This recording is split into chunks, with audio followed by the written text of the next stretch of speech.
All right, for this show, I just want to again thank everybody. We appreciate you sending in all your questions. We certainly got a large sample of questions this week. I think we're going to have roughly around 10 this week, and we still got more coming in. So if we don't get to your question, I'm saving them, so we'll get to them for the next one. But why don't we just go ahead and start with these questions?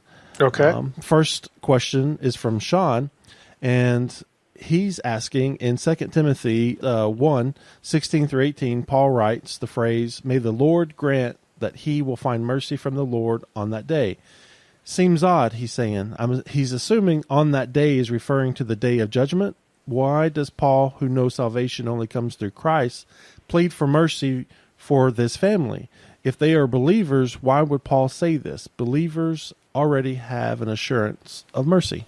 Yeah, I think the issue here is what judgment are we actually talking about? In the prayer, if you go and look at the passage, Paul's prayer is about onesiphoros. Again, that's a mouthful, a Greek name. This particular indication, all indications are that he was a believer. Nothing else indicates otherwise. So I would agree with Sean asking the question. It seems like this guy is a Christian, is a believer. I think, though, again, the question of what judgment are we talking about? I don't think Paul's prayer is expressing a hope that this guy would get into heaven. I think it's a prayer that expresses Paul's hope that this man's particular kindness to him, to Paul, will be rewarded by God. Again, on the that would put sort of the judgment context in something similar to 1 Corinthians 3, when Paul talks about the judgment of believers, the wood, hay, stubble passages. I might as well just read it in 1 Corinthians 3, 12 and 13. Paul says, "Now if anyone builds on the foundation, the foundation of Christ, with gold, silver, precious stones, wood, hay, straw,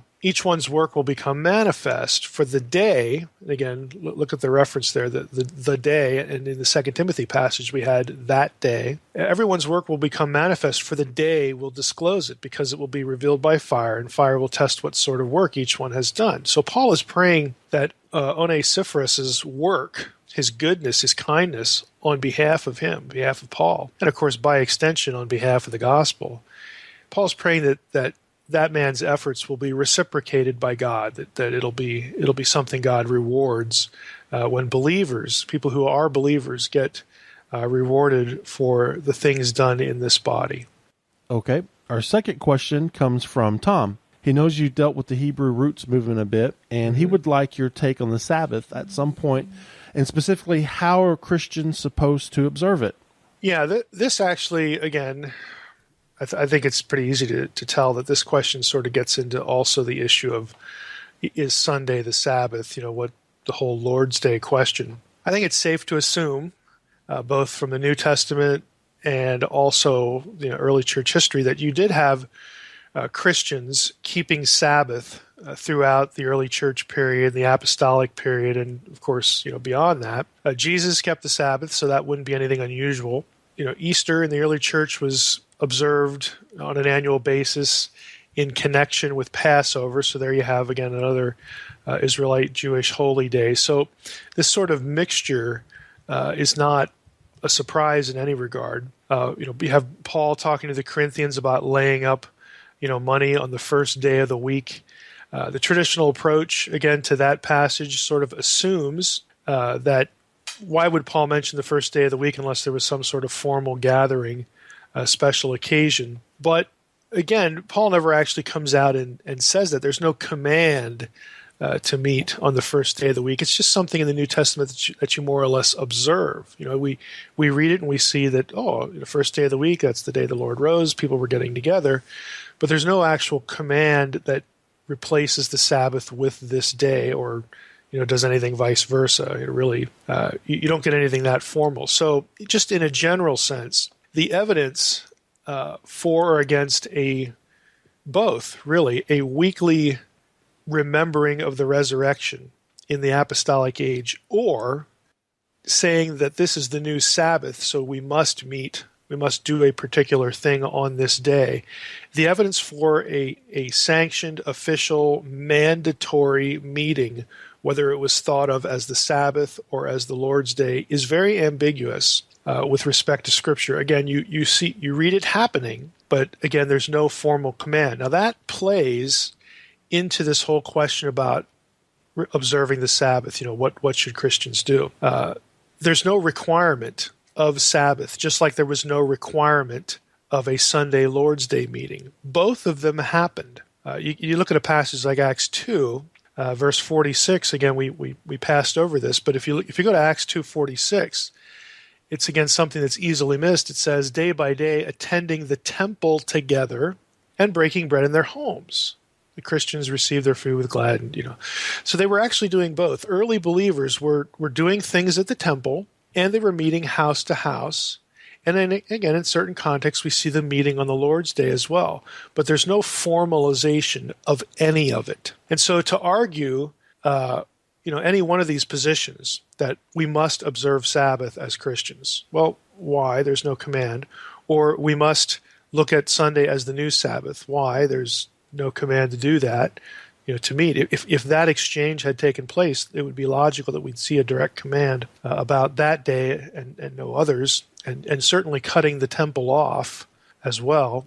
But again, it's just sort of this thing that's reported on, but nothing sort of laid down. Now, in 3 passages, Paul does say some pretty specific things that sort of relegate the Sabbath to the time or the era or the context of the law and the law of Moses, and sort of moves it from the law of Moses to, in Greek, the adiaphora. Those are matters of indifference, disputable matters, things that you could do. You could pick one or the other, 6 of one, half a dozen of another, like in Romans 14 when Paul talks about doubtful disputations, which refers back to 1 Corinthians chapter 8. Specifically in that chapter, it was about the meat sacrificed to idols. But these are things that you could go either way on, and you need to, again, treat each other well regardless of what decision you make. So these 3 passages where Paul sort of takes this thing that was, intrinsic to the law and the era of the law,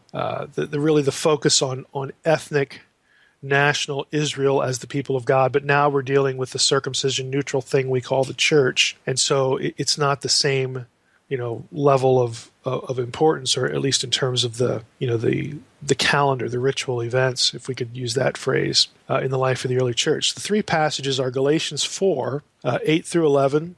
Again, in the context of that passage, Paul, I think, is pretty clear that Sabbath observance is not to be imposed on a believer in the name of law keeping, as though it merits any status before God, and it's also not to be sort of observed sort of as a prospective promise of any reward eventually, or again any further standing in the gospel or in our relationship with the Lord. I mean, it's relegated again to something that you can do it or not do it. Again, he doesn't say don't do it either, but he doesn't command that the Sabbath be observed.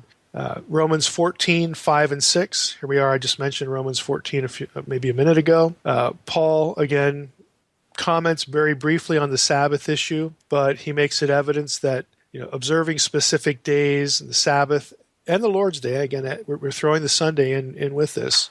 Again, these are matters of conscience. They're not, again, legal or moral or spiritual or theological obligations. Again, Romans 14 is all about that sort of stuff, and we find the Sabbath mentioned in there. Third passage would be Colossians 2:16. Again, Paul, I think, is pretty clear that it's not a condition of spirituality. Again, it's not inappropriate. I mean, you can do it or not do it, observe some different day.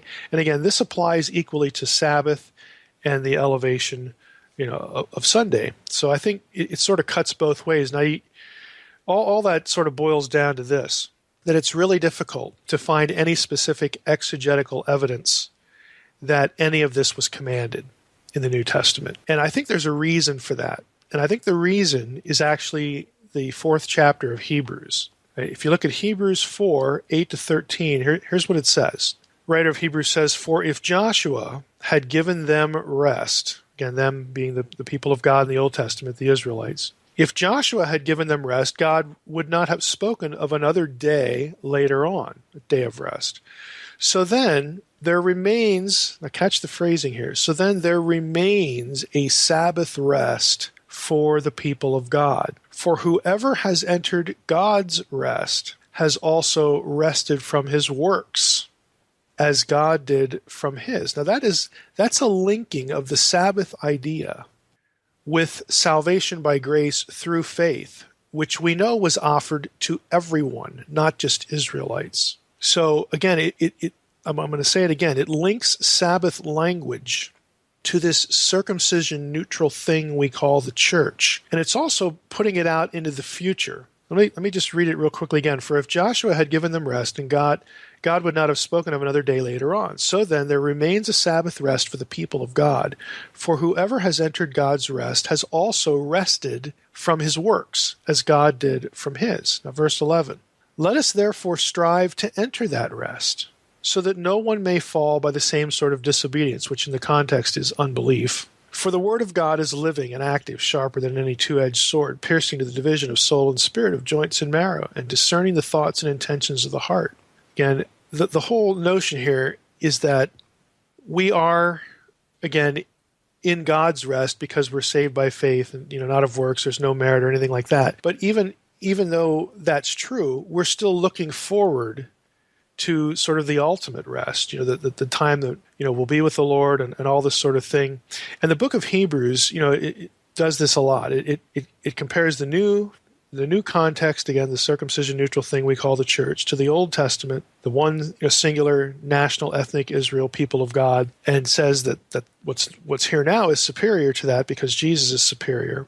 But yet, again, this is your already status, but there's a not yet status as well. There's something coming down the road, sort of an ultimate consummation of this relationship you now have with God through Christ. And the Sabbath here, apparently from Hebrews 4, is part of that. So it's not an observance of a week-to-week day.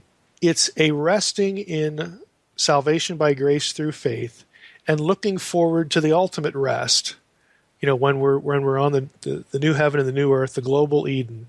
And that's what that's what we want to attain to. And the whole idea of attaining, again, refers to holding on to your faith and not slipping away due to unbelief, like the Israelites did. The examples he actually gives in that chapter and in chapter 6 and a few other chapters of Hebrews. So I think this is why you have this ambiguity in the New Testament about should we observe the Sabbath. Again, it's sort of a liberty issue, a conscience issue, and it is that because of the gospel creating a new people of God that's circumcision neutral, and also because the rest of God is something now eschatological. That you're resting in your relationship with God now, and in the future we will get this rest. We will be where God is in, again, the ultimate sense, in a restored Eden. Okay, our next question is from Robert. And his question is, when looking at today's church in light of the market-driven church phenomenon, can we say that God's people are just content with not dispersing, going into the world and help reclaim the nations? Can we compare how church folks are today with the disobedient people at the Tower of Babel? Well, honestly, I think a lot of what's behind that question is really more applicable to the American church than the global church. I mean, we tend to have an insular view because, hey, this is where we live. What we see going on in the name of Christianity in our own context and subcontexts. And yeah, you can look at the American church and say it's worldly, say it's not doing what it really should, for the advance of the gospel. Again, a lot of that is very insular. We can't possibly be aware of all the efforts that are occurring out there to spread the gospel, and there are a lot of them. But when we expand our vision beyond, again, the sort of consumeristic American church, or even the civilized Western church, we could broaden it that much. When you go into the third world, you go into the underground church in China, hey, they're doing the job. They are doing the job there. And, we ought not to presume because we can't see that and it's not our context that it's not happening. So people who know me and have heard me and, read the blog and things like that, they know that I have bones to pick with the American church. I do think it's worldly. But at the same time, a lot of what that church is supposed to do is still getting done largely through believers, individual believers just getting off their butts and doing stuff. And also, parachurch activities, parachurch industries. I mean, it doesn't take you very long on, if you're trolling the internet for this kind of thing, that people are just saying, look, my local body is just, they're serving up pablum on a weekly basis. People aren't learning anything. They're not being challenged about the way they live. They're not being, really challenged about speaking up for the Lord, either in terms of the gospel or, just defending the character of God or the faith or whatever it is. And so people go out to the web and they find ways to do that, or they take it upon themselves to just, I'm going to do this. If those of you who have read The Portent, this is a subtext to that novel. I don't want to go too far off into it, but essentially there's some characters that have a conversation that's just like this. We just got tired of playing church. We got tired of waiting for the church to do X, and we just decided to do stuff. We just decided to do what needed to be done, and that's just the end of the story. And so that is happening. It may not look organized. It may not be as detectable on a weekly basis as you'd like it to be, because, again, you'd like to see vibrancy in a local church context. And often what we see through the mass media about Christians is either the silliness and the worldliness that goes on in the church and not the other stuff. So I'm not going to deny that it's a problem. It is. But I think, we can be a little more optimistic too. So I think the analogy works a little bit. I don't think it's as severe of a situation as it was in Babel. But I think that the point, there's something to the point here. Okay, Robert's got another question, and then Greg kind of echoes that question, so I'm going to ask them both at the same time. But Robert asks, why is Satan the head demon in charge? What does he offer that compels others to follow him? Does the book of Enoch or any other book speak of him? And then Greg, same thing. In podcast 43, you mentioned Satan as the Lord of the dead. In your view, how did he come to occupy this position? And how does he exercise the authority over a person once they die, assuming they do not belong to Christ? Well, I would say, first of all, Satan is not a demon. He's never called a demon in Scripture. He's certainly a divine being. Before his rebellion, he's referred to as an anointed cherub, which, again, is a term that's used for a throne guardian. So he was a divine being that had access to God, God's throne guardian. That was his role in the unseen hierarchy, of the unseen realm. So again, Satan is a divine being in rebellion. Demons are something different, both by Second Temple intertestamental Jewish tradition, and also, I think, to cut that down to something decipherable here and manageable in the context of our Q&A. Second Temple Jewish literature overwhelmingly has the origin of demons as being a demon is the departed, the disembodied spirit of an Nephilim. Okay, it's just that simple. And it's consistent in all sorts of texts from that period. Now, you get hints of that in the Old Testament when you have Sheol, the realm of the dead, occupied by the Rephaim, because the Rephaim, at least in biblical literature, were one of the giant clans, or it's one of the terms that are used of the giant clans in the Old Testament. So those guys get killed and they go to Sheol, and it's not good to see them. I mean, they're threatening in the biblical text, and in the few passages that the Rephaim show up. It's sinister. It has a scary feel to it. So there are connections to this more developed idea that you have very, very transparently, and it's discussed a lot in the Second Temple period about what demons are. Well, Satan isn't any of those. Okay, he wasn't an Nephilim. He wasn't embodied and then he got killed.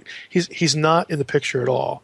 We're talking about a divine being in rebellion. So that's the first thing. I think why he's sort of assigned primacy is because, number one, he was the first rebel, the first one who opposed God. And so he has, to sound a little silly, he has street cred with everybody else. I mean, he's the first one that transgresses and does his own thing. And secondly, I think what he did, his deception, resulted in humanity losing eternal life. I mean, before the fall, humans had what I would call contingent immortality. That is, they were going to live forever as long as they did or didn't do certain things. Well, I think the tree of life, again, that's a metaphor for the fact that as long as they're in the presence of God and they don't violate the presence of God and get kicked out, they're going to live forever. But again, in terms of life in Eden, they couldn't just, if an elephant fell over, tripped and fell over on Adam and crushed him, he's going to die. Okay, if they do something stupid, they injure themselves, they're going to die. They're humans. They bleed. They need air, to breathe. I mean, you have to eat to live. So immortality before the fall was contingent on certain things. But when the fall occurs, all of that's gone. You're no longer in the presence of God. You will now die because now you are not in the presence of life, which is the presence of God. You are driven out of Eden. You're on your own. Now you will begin to age and eventually you will die. And since every person dies, they are essentially owned by the Lord of the dead. Everyone goes to that place that he is now in dominion over because of his judgment. Again, he's a throne guardian cherub. He is cast out of the presence of God. He's cast down to earth. The Hebrew word is eretz. It's also one of the words used in the Hebrew Bible for the underworld. Again, that's why there's this connection between earth and under the earth and the afterlife, this, at least the negative afterlife place. Again, there are conceptual reasons why these ideas are connected. I'm not saying that hell or the afterlife has latitude and longitude. It doesn't. But again, it's the place that God isn't. Okay, earth is the place that God isn't, especially again after the fall. Before the fall, he was there. After the fall, he's not. And the rest of the biblical story is about God reclaiming the earth, reinstalling his kingdom, spreading, getting a foothold on the earth and spreading the good rule of God's presence all over the planet. But on its own, it's not where God is. It is the realm of temporariness. It's the realm of death. And it's this place where Satan is cast down. So he's the Lord of the dead. He was the first rebel, and he basically has ownership of every human being because every human being will die. Again, accepting the Lord's return in our context and that sort of thing. So the solution, again, to that is that you have to have membership in the other kingdom, in the kingdom of God, which we now call the body of Christ. You have to be united to Christ. You have to be a believer through embracing the gospel by faith. Satan no longer has any claim over you. By definition, you no longer belong to him because you will be raised because Christ is raised and you will be with the Lord forever. So if you're not in God's kingdom, if you're not a believer, Satan still has legal claim, ownership of that person. So once they die, that's where they're going to stay. They're going to stay separated from God. They will not be in the presence of God. So that, again, that's sort of a convoluted way of addressing a number of things all in the same sort of shot. But I think that's why Satan gets this primacy because of what results from his initial rebellion. And in one sense, he owns the earth because he owns everybody on it, because everybody dies. And the only way to preempt that or circumvent it, to get out of the situation, is through the gospel, through the kingdom of God. So now I think he asked something about if there's information on Enoch and other books. I've given Trey an essay from a reference source on Second Temple period texts that deal with Satan and the devil, and there's a number of titles, Mastema, Belial, that sort of thing. And I'm sure Trey will post that essay with this episode, so you can go and read that. Absolutely. I'll have that up on the website when the show is live. And also, Greg has a follow-up question to that, and that's about the intermediate state. Where does the believer who has died reside until the return of Christ? Well, the short answer is he resides in the afterlife. In other words, and the afterlife is the spiritual realm. Now, again, that realm doesn't have literal latitude and longitude. All afterlife terms, whether they're in the Bible or the ones we use, they sound geographical. We talk about people passing over, going to the other side. Well, again, we use these physical terms, these physical descriptors, these geographical descriptors, because the way we talk requires a sense of place. It requires physical location because we're embodied. That's all we can relate to. place and location. But all the terms are metaphors from passing from our realm, the realm of the embodied, the human realm, to the divine realm, the supernatural realm, the unseen realm, the spiritual realm, whatever you want to call it.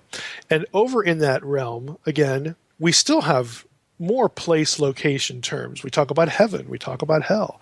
Heaven being the place that's associated in the spiritual realm with the presence of God, hell being the place that is certainly not the presence of God. So we even use geographical terminology to talk about the disembodied spiritual world. But we just have to do that because that's all we can really process and understand. The idea is that the afterlife includes both reward in the presence of God for believers, who've believed in what God asked them to believe, and it also includes separation from God's presence for those who have not believed what God says they need to believe. So that's how I would approach that question. Where does the believer who has died reside until the return of Christ? I think Paul's clear that to be absent from the body is to be present with the Lord. We go to the afterlife, we go to the spiritual realm, and we are with the Lord. 2 Corinthians 5, 6, 8, again, I might as well read it. We have here, so we are always of good courage, Paul says. We know that while we are at home in the body, we are away from the Lord, for we walk by faith, not by sight. Yes, we are of good courage, and we would rather be away from the body and at home with the Lord. So there he contrasts being embodied in our natural realm as opposed to being in the realm where God is, the realm of the disembodied, the afterlife. And specifically, again, the subset of the afterlife, the place where God's presence is. But intermediate state, again, I think we call it intermediate, at least my experience in reading theology and teaching theology. We use this, again, as sort of a term that is a precursor to the new heaven and the new earth. And I would just say this. Before, what you experience after death as a believer when you are with the Lord is just as real as what you will experience after we have the new heaven and earth, a globalized Eden, because that's where God's presence will be as well. One is not more real than the other. Again, we sort of think of this pre-state as something, again, lesser than the ultimate kingdom. And that's natural for us to do because we can't really understand what life is like disembodied, whereas we can when we talk about the global Eden, the new heaven and the new earth. To me, they're six of one and a half, a dozen of another, because they're both as real. They are both where God is. Yes, there's a difference, again, because we are re-embodied in glorified bodies for that existence. And even if you look at the afterlife descriptions in the New Testament prior to, of course, the ultimate consummation of the kingdom in the new heaven and new earth, there's still embodiment language used. When Peter, James, and John see Moses and Elijah, well, they got to be looking at something. They're not looking at air. So there's still this sense that even though we have this other realm, this afterlife realm, where Moses and Elijah are, God makes them discernible in that scene. When people have visions, prophets have visions of, again, the spiritual realm. They're still looking at embodied people like angels or believers or whatever. Again, that is a concession, I think, both to the reader, and the writer, but I think also it's a concession that God makes for people to help people process the fact that when you die, even though you're disembodied, you're still you. And you will be able to recognize other people and believers. You'll be able to recognize the Lord. You'll be able to recognize Moses and Elijah. Again, we're not told exactly how that works, but all of these states of being, again, what I think people need to take away is they are all just as real collectively and individually. There's not one that's better than the other. That kind of thing. Like, I'm in the holding tank here and I got to wait for what's really good. You're not going to be thinking that in the presence of God. Okay. Our next question's from Daniel. Many have preached about, my God, why have you forsaken me? His question is, why don't we hear more about the relationship between this cry and Psalm 22? This is actually a variegated question. When we say, why don't we hear about this relationship, I'm not actually sure who the we is in that question. So Daniel might actually wind up, after I go through this, or at least my thoughts, he might end up re-asking this.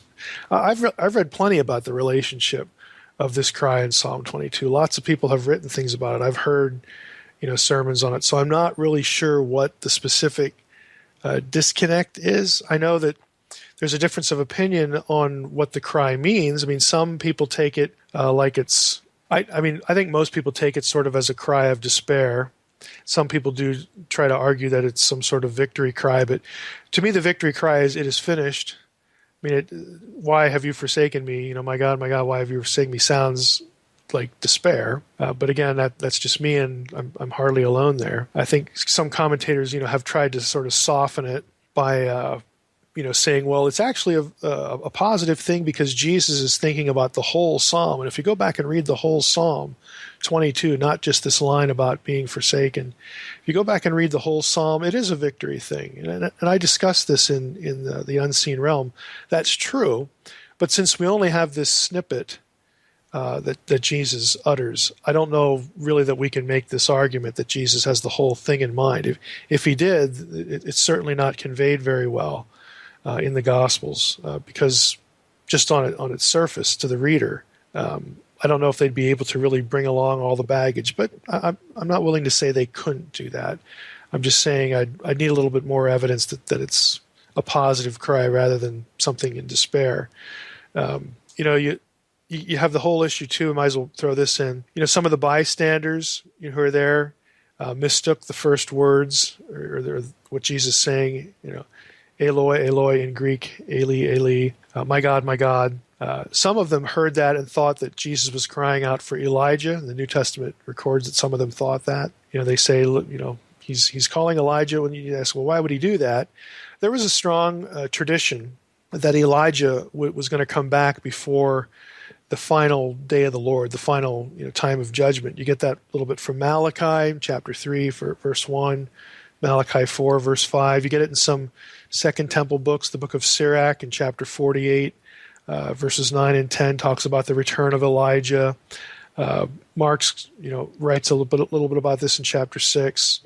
Chapter 8, a little bit about this whole, Elijah coming back. Elijah was regarded, again, in the context of the day and the literature of the day, the thinking of the day, as some sort of deliverer of people in trouble. So when they hear this, and again, they're not parsing it correctly because Jesus is referencing Psalm 22. So some of the hearers are associating what they hear with Elijah. And again, that isn't something we should take as theologically astute. It's just an observation that they make that the gospel writers mention. So I don't know if any of that hits on what Daniel was asking, because the disconnect for me is who are the we in that. Again, I think maybe the issue was, is it positive or negative? But if not, he can always rephrase the question. Yeah, a little bit more to that. It says he thinks it appears less of a cry of despair, but more of a name-dropping reference that implies victory, especially given the reactions by the Jews after the words were uttered. I think you get the positive. This issue, Psalm 22, is ultimately related as well to Psalm 68, Ephesians 4. Again, the crucifixion event as a conquest.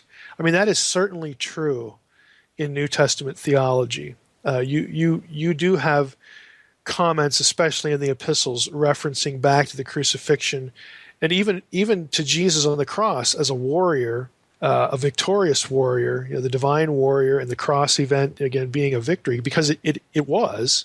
It's the linchpin event, for the whole plan of God to work. But I think that the question still remains that when Jesus is hanging on the cross and utters this particular line, if the writer, and if Jesus or whoever, however we want to parse this, either thinking about Jesus or thinking about who's actually recording, writing the gospel, if they want us to pick up on the positive part of that, for me to be convinced of that, I would need to have a little bit more of the psalm quoted, against some of the positive elements. But for certain, when you get to the epistles, that's there.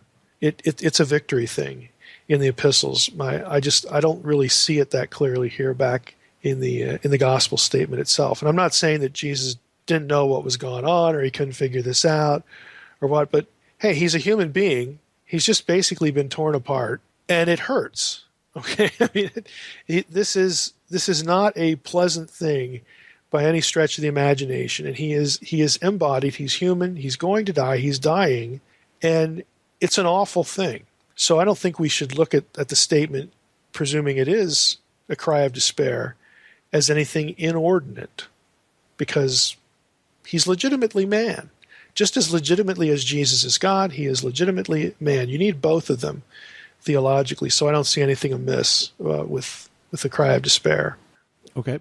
Next question's from Anthony. In Deuteronomy 33:2, some Bible translations mention a fiery law within its translation. Other translate the Hebrew differently. Mike, can you break down the proper Hebrew translation of what the fiery law is? Yeah, this is something that does not translate well to audio.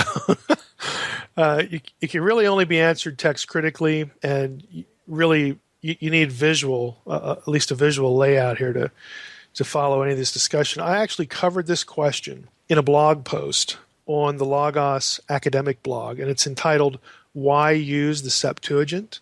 And I've given Trey the link to that essay. So if you're interested, Anthony obviously is because it's his question, but anybody else who would like the answer to that, the link will be on this episode. You can go up and read what my answer would be. Okay, so the next three questions are all from Chris. The first one is, he's read plenty of commentary on both the real commentary and internet mumbo jumbo, but he'd like your personal opinion. Yeah, on 2 Peter, Galatians, Colossians, and Hebrews, when talking about the elements and such, are the authors referring to what we'd call the classical elements, fire, air, water, and earth, and the spiritual entities that rule these elements? Are they talking about the four classical elements and the so-called gnomes and salamanders and things like that? Yeah, this is about the term stoicheia, because that's what gets translated elements or elemental things, elemental spirits, again, depending on the context. So this will take a little bit to unpack, and I have a good bit of discussion of this in the Unseen Realm, so I'll try to summarize what's there. But the word stoicheia, again, that gets this translation, elements or elemental spirits, or elements of the world. That Greek word refers broadly to several, it can be used several ways. It refers broadly to the basic elements of the physical world as understood by ancient Greek thinkers, again. And this is a pre-scientific worldview, very obviously, but earth, wind, fire, and water. So since they considered earth, wind, fire, and water to be the basic building blocks, basic elements that all the material world was made of, that's why they would use this term, stoicheia. Okay, these are the basic elements of reality of our material world. I've never seen it associated with gnomes or anything like that, so I'm basically going to say I don't see any evidence for that, unless in later cultures those things are associated with elemental spirits and whatnot. Then I guess by extension you could make that connection, but in the New Testament, we don't. That's not in view, at least as I understand some of those other terms. But again, this is a pre-scientific culture. I mean, they don't know things like atoms and electrons and protons and neutrons. So we shouldn't get our science from this. We shouldn't be thinking, oh well, throw all that physics stuff out. Everything's made of these four things because hey, the New Testament uses this word, and that would just be wrong-headed from the get-go. Secondly, stoicheia is also used of the sun, moon, and the stars, so celestial objects. Again, the typical ancient belief, mostly really this is a sort of a pagan belief because Paul's going to say certain things that take shots at what I'm going to describe here. But the typical pagan belief was that the celestial bodies, those bodies controlled individual fate of men and women. In essence, what we would think of today as astrology. Biblical theology, of course, rejects that idea, but does use the term stoicheia to refer to, again, the elements of the physical world. 2 Peter 3, 10, and 12, I think, would refer to that. Again, whatever they are. But it's not like the biblical writers are thinking that those things control individual fate. And also, it's not like the biblical writer is asserting something that we need to embrace as some sort of sanctified science, that kind of thing. this is just the way people thought. We have to let them be who they are. Another option, stoicheia is also used to talk about the fundamental principles of the Mosaic law, the fundamental truths of something. Hebrews 5:12. That's where you're going to get this sort of usage. I might as well read that one. Might not be as familiar. We have here verse 12. For though by this time you ought to be teachers, you need someone to teach you again the basic principles of the oracles of God. Well, basic principles there is this term stoicheia. So stoicheia, we're up to three options now. Elemental components of our earthly reality, physical reality. We can have sun, moon, and stars. We can have now elementary principles of a body of truth, Mosaic law. You can also have stoicheia refer to divine beings. Again, in the ancient world, celestial objects were thought to be either divine beings or under the control of divine beings. Now, we actually do think a little like this today when we talk about God being in control of the heavens or God being in control of the weather, when the reality is that those things, how we get weather, is because they're doing what God created them to do. The things that God created are working the way they should work. And that's why we have weather patterns and things like this and rain. And when we don't have rain or when we have snow, things are working the way God set them up. So there is a little bit of that by extension. God is responsible, for these things. But again, we still use this kind of language. But let's get back to stoicheia here. Again, the New Testament uses the term of divine beings presumably, in the thinking of the day, tasked with governance over the heavens, or celestial objects in some way, or maybe spirits that interact with the natural world in some way. So it does refer to that, and I want to pick up that thought a little bit with something Paul says in Galatians, because Paul's specifically going to deny that these things have any power, over individual fate. But I want to say one other thing. There's really no consensus among scholars on Paul's use of the term in certain passages. It's not a term that's used a huge number of times. Some of the instances are more clear than others. Sort of the disputed ones are in Galatians 4 and in Colossians 2. And so the question is really among New Testament scholars right now. Hebrews 5:12 is pretty clear. Elemental teachings of the oracles of God. That one's easy. 2 Peter 3:10 and 12 about the heaven and earth being dissolved, the stoicheia being dissolved. Again, it talks really about the fundamental building blocks of the material world. That one's pretty easy. But the ones in Galatians 4 and Colossians 2 are a little less. So what is Paul actually angling for here? And one of these is going to have some particular importance for, again, my own thinking, the whole divine counsel thing, because in Galatians 4, Paul makes a statement that some have said should be understood as Paul denied the idea that other gods still exist. I, of course, don't believe that. I think Paul understood that they did, understanding God as, again, a disembodied being of the spiritual world. And he certainly believes those exist. But let's start with Colossians. Now, Colossians 2:8, I'm going to read these occurrences here. Colossians 2:8, Paul writes, "See to it that no one takes you captive by philosophy and empty deceit, according to human tradition, according to the elemental spirits of the world, and not according to Christ." Then a few verses later, in verse 20, we pick up, and Paul says, "If with Christ you died to the elemental spirits of the world, why, as if you were still alive in the world, do you submit to regulations? Don't handle, don't taste, don't touch." Verse 22, referring to things that all perish as they are used, according to the human precepts and teachings. So right there, because he mentions precepts and teachings, but he's also talking about dying to elemental spirits of the world. There's a debate over whether the elemental spirits, the stoicheia of the world here, refers to the law or something like that. Well, the law wasn't for the whole world, and so I think we can rule that out. And he's not talking about dying to earth, wind, and fire. Okay, that doesn't work either. So I think the majority of scholars, it's fair to say, would say that what Paul's talking about here are divine beings, again, that were sort of perceived to running or ruling over the fate of people because they were thought to control the celestial objects that move time and seasons and really thought, like modern people do, some modern people do with astrology, that what happens up in the heavens actually controls the intimate circumstances of our life. And so I think when you get to Colossians 2, that's probably what Paul's shooting at. And I think in Galatians 4, that's certainly what he's shooting at. Let me read Galatians 4, and here's the one that, again, sort of, I've had people throw at me and saying, well, Paul didn't believe that there were still other gods and all that. You'll hear it when I get to it, but we'll just start in verse 1 here in chapter 4.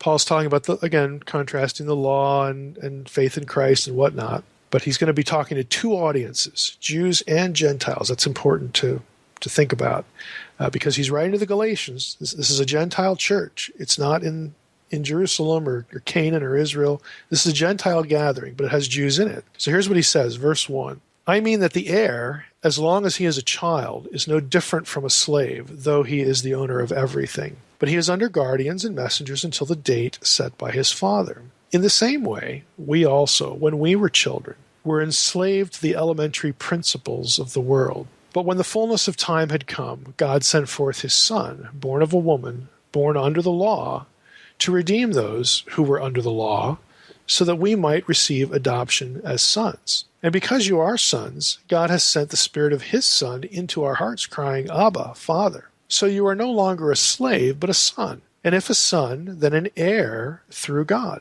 Formerly, when you did not know God, you were enslaved to those who by nature are not gods. But now that you have come to know God, or rather to be known by God, how can you turn back again to the weak and worthless elementary principles of the world, whose slaves you want to be once more? You observe days and months and seasons and years. I'm afraid that I have labored over you in vain. Now, here's what I think is the key to this. I think the first, we'll say 7 verses, Paul has Jewish Christians in mind because these are the people who know God. He talks about the law, about the Messiah, God's Son being born under the law. He talks about being under the law. It has a Jewish flavor to those verses. But then in verse 8, he says, formerly, when you did not know God. Well, the Jews certainly knew who the true God was. So I think at that point, he starts to then pick up on the Gentiles in his audience. Again, Galatians has a dual audience. Now, why is that important? Here's why. I think Paul is contrasting stoicheia. He uses stoicheia to both audiences, if you caught that. In verse 3, he says, you were enslaved to the elementary principles of the world. And then in verse 9, he talks about it's insane to want to go back to the weak and worthless elementary principles of the world. He uses stoicheia to both audiences, and he's using it to contrast the stoicheia to salvation in Christ in some way. Now, since Paul is speaking to both Jews and Gentiles, he, I would suggest, is using the term in a different way with respect to each audience. Stoicheia as law would make little sense to Galatians, okay, though it would strike a chord with Jews. Now, my view is that in Galatians 4:3, Paul is using stoicheia to refer to the law and the religious teaching with a Jewish audience in view. And then the audience, again, shifts right around verse 9, verse 8 or 9, something like that, to a Gentile. So in Galatians 4:8, when he shifts to pagans, since the Jews would have known about the true God, okay, the times and seasons of years in verse 10 is not referring to the Jewish calendar. Since he transitions to Jews in verse 8, I think that Paul is talking about celestial objects, sun, moon, and stars, again, that mark days and months and seasons and years. So I think Paul is shooting at this idea that these celestial objects either are deities or are controlled by deities. And so, again, his Gentile readers, would be thinking that boy, what happens up there really matters because the gods, they have control over our lives. And Paul's saying, look, you were enslaved to these objects in heaven that are not gods. They're just objects. They're not gods. Okay, and they're not even controlled by God. I mean, Paul's actually taking a shot at this cosmology. And he's saying, look, now that you've been released from this superstition, don't go back to it. Okay, don't worry about the times and the seasons and the days and the months, because if you believe this stuff, if you believe astrology, let's put it that way, then that stuff starts to take a hold of your life because you assign it power. And Paul's saying, look, it doesn't have any power. They aren't gods. And I don't think that Paul should be taken, that statement of Paul there should be taken, that is aimed at celestial objects in the sky. That cannot be taken to say that Paul doesn't believe his Old Testament, which says that the sons of God, those Elohim, controlled the nations of the world, because Paul quotes Deuteronomy 32, which has that theology. Deuteronomy 32, 8, and 9, this is where it all comes down. The whole Deuteronomy 32 worldview. Deuteronomy 32 is quoted several times in 1 Corinthians 10. And specifically, 1 Corinthians 10, 20, and 21, Paul talks about demons, and he's quoting Deuteronomy 32, 17, where it says that they didn't worship God. They worshipped gods that they had not known. Again, foreign gods, foreign deities, these foreign deities that control the nations of the world. So Paul believes this. He understands his Old Testament, and he believes in Old Testament theology. What he's shooting at here in Galatians 4 is this flawed idea that these celestial objects in the heavens are deities that control your life, that control your eternal destiny. He's saying that is bunk. Don't go back to it. So, back to the original question, how do we parse stoicheia? Well, lots of different ways. I mean, you have basically four options, and I essentially ran through all the occurrences of the term. So, if the question really, is focused on, again, if the question is really asking, does this term always refer to divine beings? The answer is no. Sometimes it refers to elements of the world. Sometimes it refers to fundamental principles of the law or some elementary truths or whatever. But sometimes it does. Sometimes it is talking about this belief, again, these belief in divine beings control these things. Okay, his second question is when, in the end, believers, those who overcome, those who are set over the nations in the eschaton, when believers displace the current spiritual hierarchy, who are they ruling over? If believers are the rulers and all the bad people, sons of God, angels, etc., are enduring punishment, who are they ruling over? Well, I think this language speaks of administration of the global Eden, being set over the nations.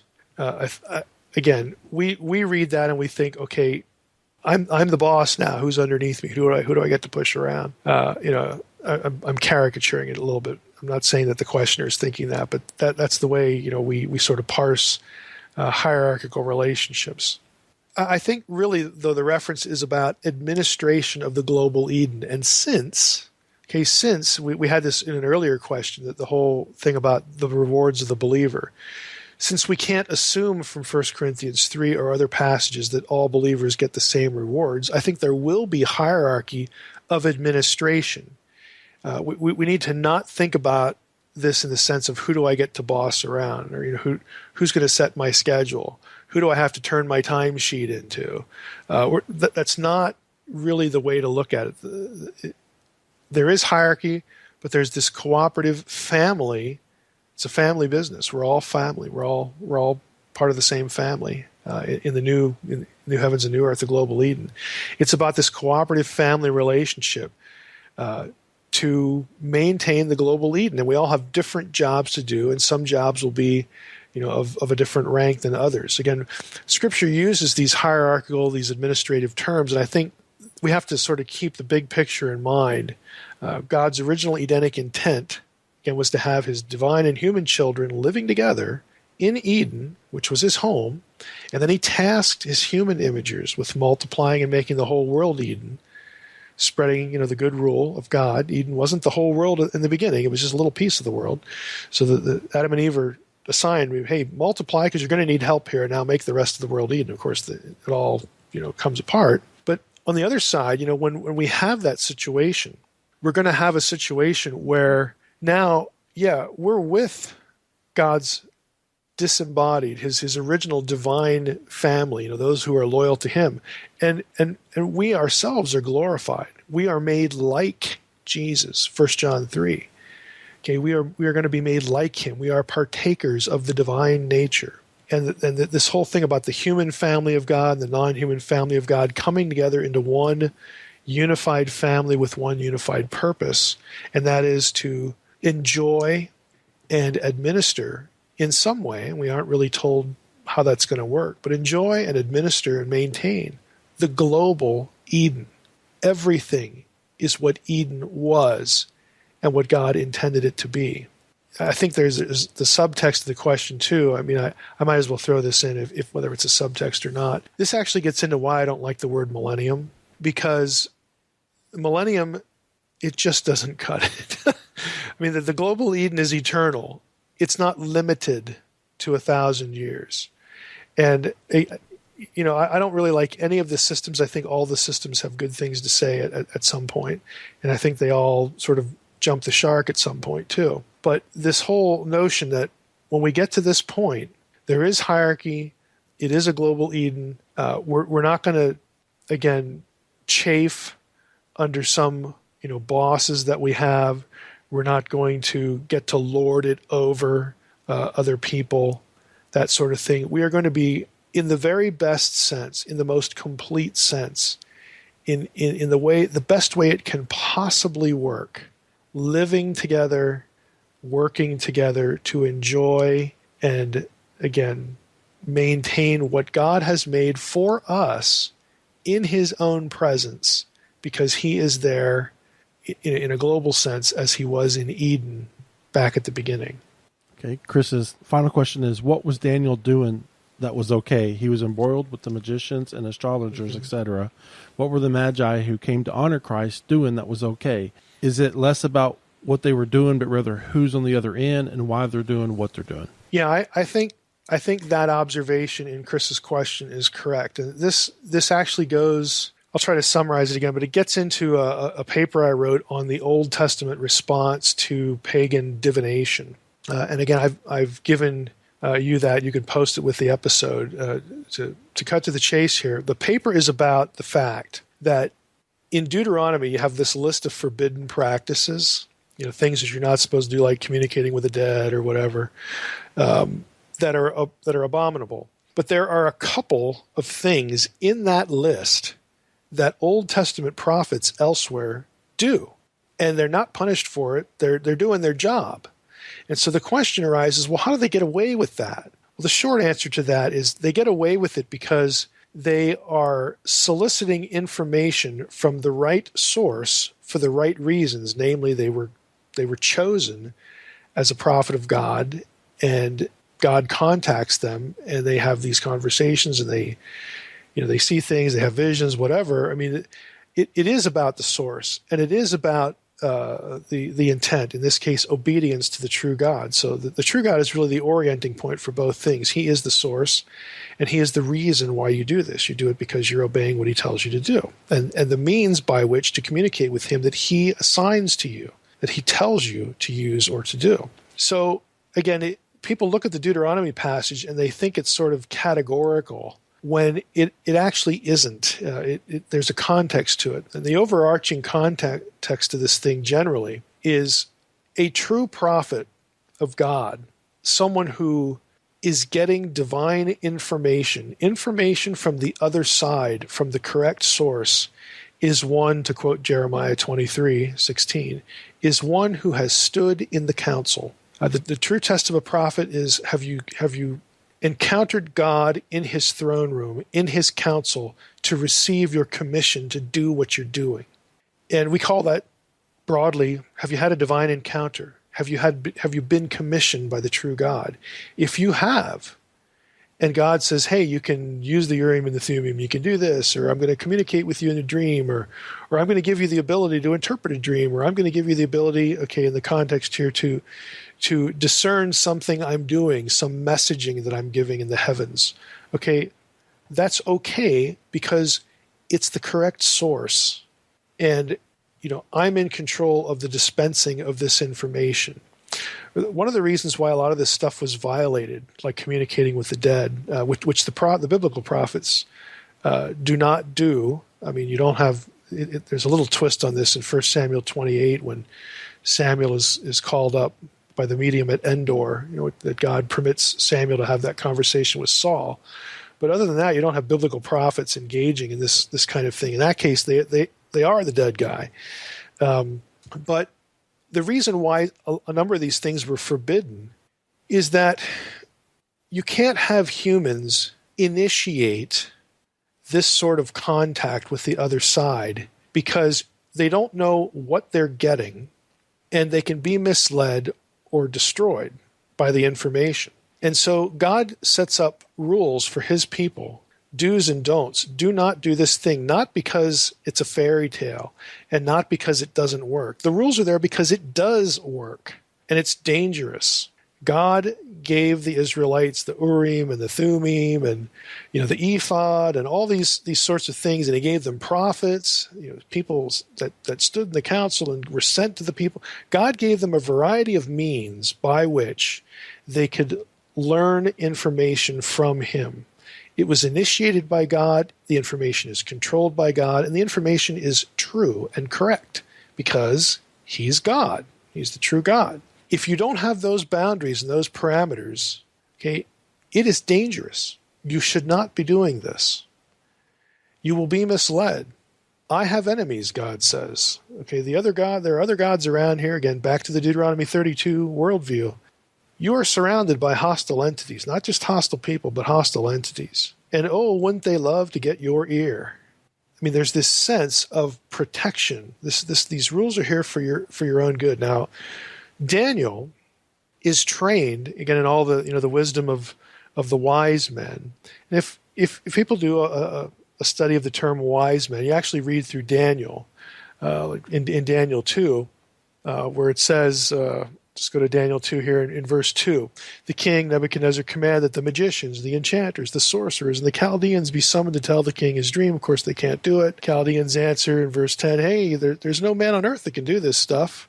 No great and powerful king has ever asked such a thing of any magician and enchanter and Chaldean. Well, then the king gets torqued, and he commands that, quote, all the wise men of Babylon be destroyed. So the decree goes out, the wise men were about to be killed, and they sought Daniel and his companions. So Daniel and his companions are part of this group. And in fact, Daniel is actually credited, and his companions they're credited with being the best among the wise men. They're the most skilled, at doing what the wise men did. And we're not told, in painful detail specifically what these things were, but you say, well, why is this okay for Daniel? Because the biblical story about Daniel is really clear. Daniel understands that the only God that really has this information, that he's actually going to ask for information, is the God of Israel.